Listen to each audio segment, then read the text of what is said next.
Osée, chapitre 13, la destruction annoncée pour l'infidélité.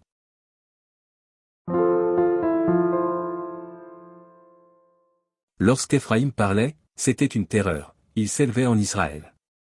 Mais il s'est rendu coupable par Baal, et il est mort.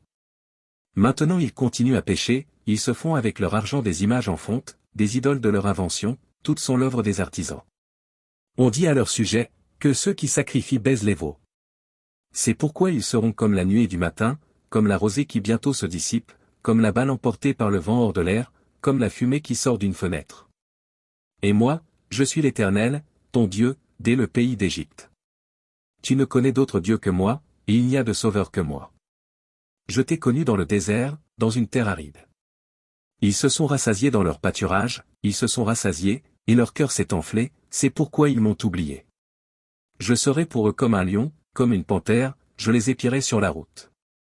Je les attaquerai, comme une ours à qui l'on a enlevé ses petits, et je déchirerai l'enveloppe de leur cœur, je les dévorerai, comme une lionne, les bêtes des champs les mettront en pièces. Ce qui cause ta ruine, Israël, c'est que tu as été contre moi, contre celui qui pouvait te secourir. Où donc est ton roi? Qu'il te délivre dans toutes tes villes. Où sont tes juges, au sujet desquels tu disais, donne-moi un roi et des princes. Je t'ai donné un roi dans ma colère, je te l'ôterai dans ma fureur. L'iniquité d'Éphraïm est gardée, son péché est mis en réserve.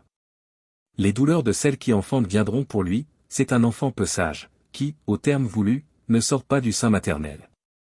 Je les rachèterai de la puissance du séjour des morts, je les délivrerai de la mort. Ô mort, où est ta peste? Séjour des morts, où est ta destruction? Mais le repentir se dérobe à mes regards.